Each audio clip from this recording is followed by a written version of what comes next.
नमस्कार। आज हम शरीर में गति किस प्रकार होती है इसके बारे में बताएंगे। हमारे शरीर में 206 हड्डियां होती है। नरकंकाल होता है, ये नरकंकाल होती है, ये जॉइंट होते हैं, इन्हें संधि कहते हैं। हड्डियों के जोड़ को, इस हड्डियों के ढांचे को नरकंकाल कहते हैं। इनके ये जो संधि होती है, यहाँ से मुड़ जाते हैं, यहाँ से मुड़ता है, जिससे कि हमारा शरीर गति करता है। इनमें मांसपेशियाँ भी होती हैं हड्डियों के ऊपर, जो कि गति करने में सहायक होती हैं। ये कक्षा 6 का अध्याय शरीर में गति किस प्रकार से होती है ये दिया गया है। पाठ 1, अपने शरीर में होने वाली क्रियाओं को अनुभव कीजिए, शांत होकर बैठिए, ये दिया गया है। जंतु एक स्थान से दूसरे तक गमन कैसे करते हैं? गाय के पैर हैं, चलती है। मनुष्य के पैर हैं,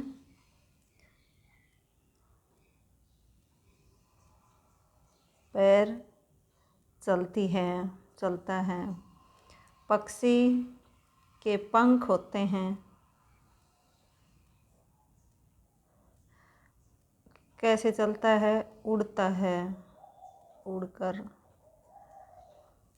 कीट पक्षी भी कैसे हैं? पंख होते हैं और उड़कर चलते हैं। मछली के गमन में प्रयुक्त होने वाले अंग, मछली के भी पंख होते हैं और धारा रेखी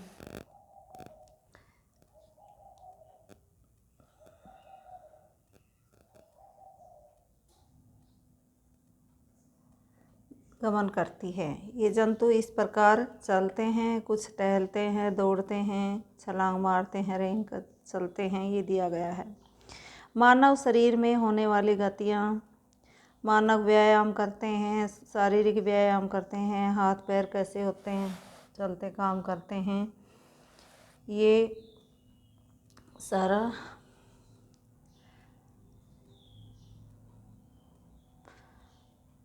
पाठ 1,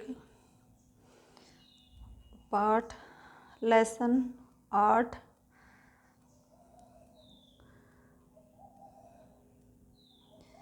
इसमें ये है, गर्दन पूर्णतः नहीं घूमती, मुड़ती है, ये सारे दिए हैं, ये भरने हैं। कलाई है, अंशत है, अंशत घूमती है। उंगलियां हैं, ये भी अंशत पूर्णतः नहीं घूमती। घुटने भी अंशत घूमते हैं, एड़ी भी अंशत घूमती है। पादा उंगली भी घूमती हैं, ऐसे ही पीठ भी नहीं घूमती, बिल्कुल गति नहीं करती पीठ।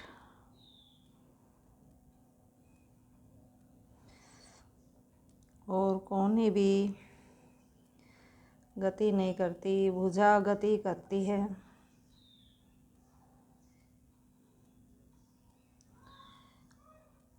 अंशतः मुड़ती है, हाँ पूर्णतः मुड़ती है। और कोहनी भी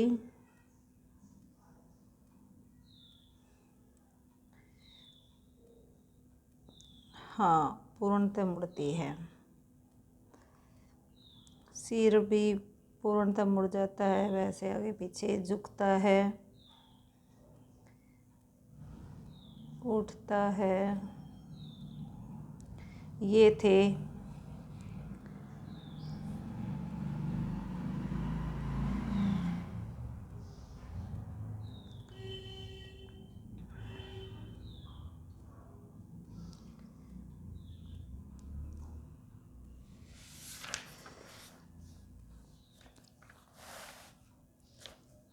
अब ये जो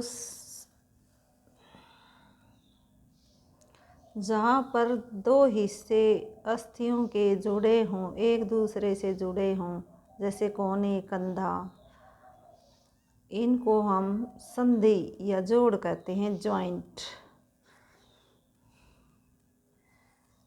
ये हर जगह उंगलियों पैरों में होती हैं। अब कंदुक खलिका संधि कहाँ होती है? ये कंधे की संधि होती है।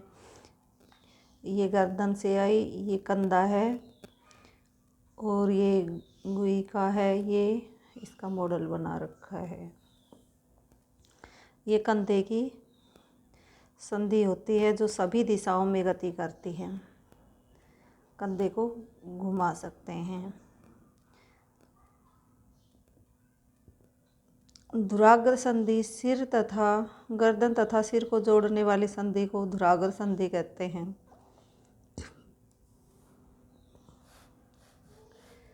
हिंज संधि, हिंज ये तो हमने देखा। कंदुक खलिका संधि कहाँ होती है? कंधे में। हिंज संधि कहाँ होती है? कब्जा, यानी एक तरफ बंद हो, दूसरी तरफ बिल्कुल न खुले। जैसे दरवाजे में, कोहनी में हिंज संधि होती है।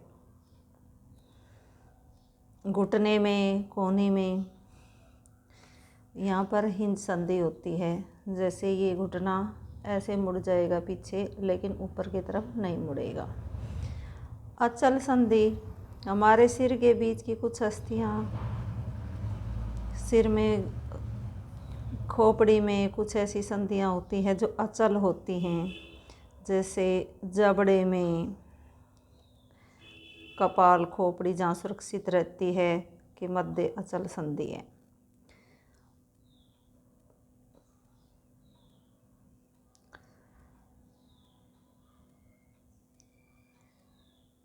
ये हमारे सिर की अस्थियों के बीच कुछ संधियाँ भिन्न हैं, उनकी चर्चा हमने अब तक की। ये संधियाँ इन संधियों पर हिल नहीं सकती, ऐसी संधियों को अचल संधि कहते हैं। अपना मुख खोलिए, जबड़े को सिर से नीचे से दूर ले जाइए, हिलाने का प्रयास करिए, आप इसे गति दे पाते हैं। ये संधि जो जबड़े और कपाल को जोड़ती हैं, इसे अचल संधि कहते हैं। ये मानव कंकाल तंत्र है, इसमें सभी हड्डियां दिखाई गई है। ये अचल संधि हैं, ये धुराग्र संधि है, ये अचल संधि है। कपाल और जबड़े को जोड़ती है अचल संधि। ये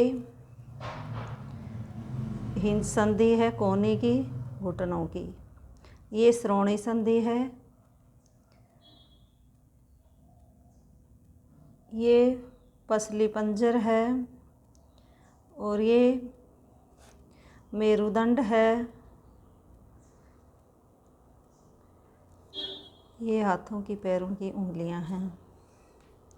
ये कुल 206 हड्डियां हैं। न्यू बॉर्न बेबी में 305 हड्डियां होती हैं और वे बड़े होकर जुड़ने पर 206 बच जाती हैं। ये हाथों की, उंगलियों की अस्थियां हैं जो आपस में मुट्ठीबंद करते हैं, जोड़ते हैं। इनके संधि मोड़ ये होते हैं, जॉइंट, जिन्हें हम संधि कहते हैं हिंदी में। कलाई लचीली होती है इनकी।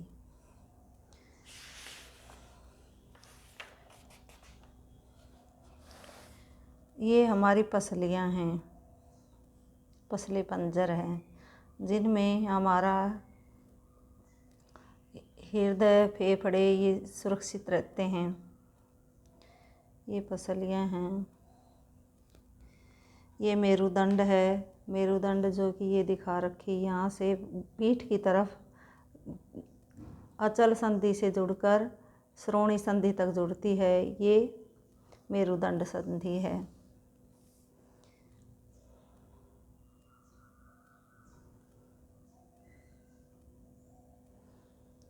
ये कंधे की अस्थियां हैं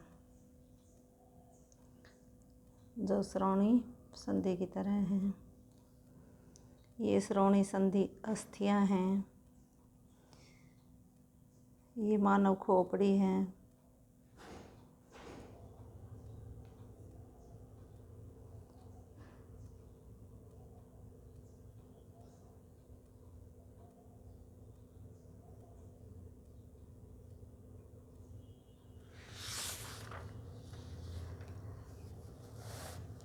कुछ ऐसी अस्थियां होती हैं जो कंकाल में बहुत सी अस्थियां होती हैं जिनमें हड्डियां जितने कठोर नहीं होते, मोड़ा जा सकता है। उन्हें उपास्थि, अस्थि माने हड्डियां, उपस्थि बोन, इन्हें उपास्थि कहते हैं, जो लचीली होती हैं। ये कान में होती हैं। इन्हें कान को कठोर होता है, मोड़ तो सकते हैं लेकिन कठोर नहीं होती पूरी तरह से, अस्थियों की बोन की तरह। ये हमारे शरीर की मांसपेशियां हैं जो कि हड्डियों में गति करने में सहायक होती हैं। ये पेशी होती हैं, संकुचित भाग होता है।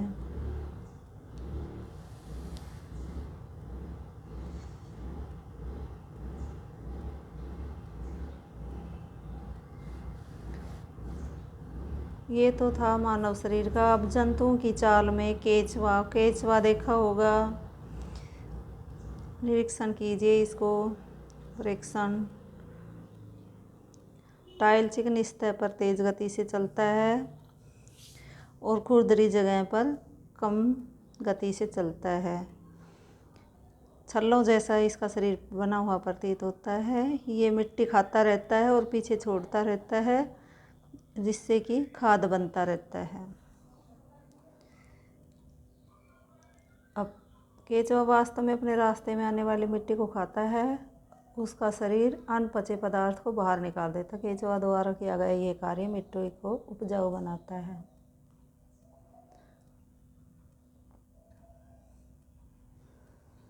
ये घोंघा है, समुद्र के किनारे वाले भागों में पाया जाता है, यहाँ पर नहीं होता।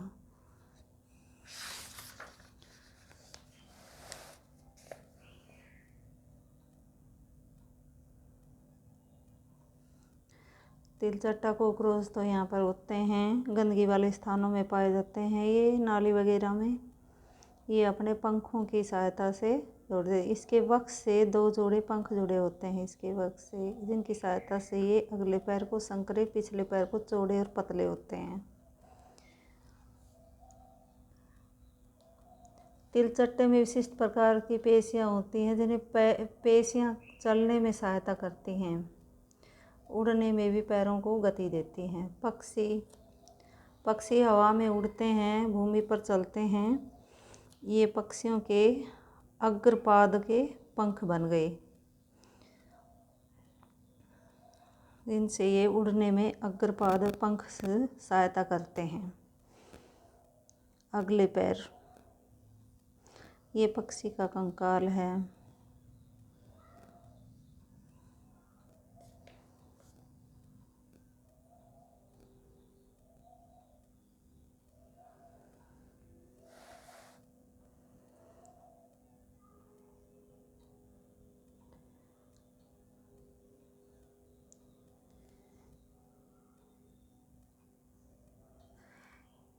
मछलियाँ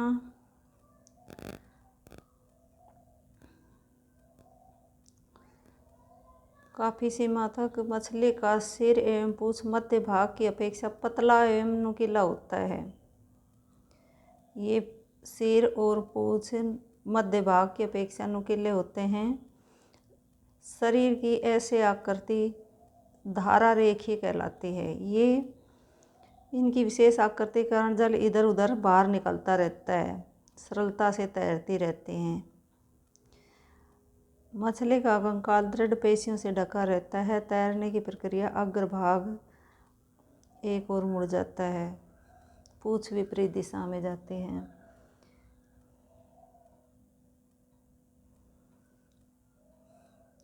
सर्प कैसे चलता है? सर्प को फिसलते हुए आगे बढ़ता है। मेरुदंड लंबा होता है। सर्प का शरीर की गतियाँ क्षीण और असंख्य होती है, परस्पर जुड़ी होती हैं इसकी सभी हड्डियाँ,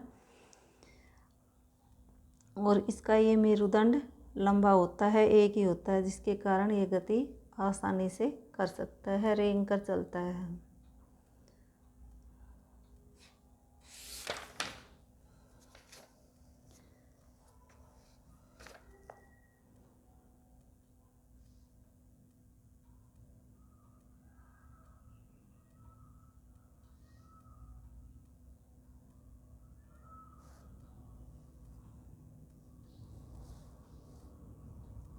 ये कुछ प्रमुख शब्द है। मेरुदंड, जो कि गर्दन से हिप तक बोन होती है, उसे मेरुदंड कहते हैं। कंधे की संधि को कंदुकलिका, सूख, बाल जैसी उपस्थि जैसे कठोर अस्थि नहीं, नरम अस्थि को गुहिका, जिसमें कंधे में दूसरी हड्डी को डालते हैं। अचल संधि, सिर और कपाल और जबड़े के बीच में अचल संधि होती है, ये जंतुओं की चाल होती है। हिंज संधि कोहनी और घुटने में होती हैं, जैसे कब्जे, हिंज माने कब्जा। पेशियां भी गति करने में सहायक होती है। बाह्य कंकाल, जो हमारा हड्डियों का ढांचा बना होता है, ये बाह्य कंकाल है। श्रोणीय अस्थियां हिप में होती हैं। धुराग्र संधि होती है। पसली पंजर होता है। कंधे की अस्थियां होती है और धारा रेखी कंकाल। ये थे कुछ, ये पाठ का सारांश।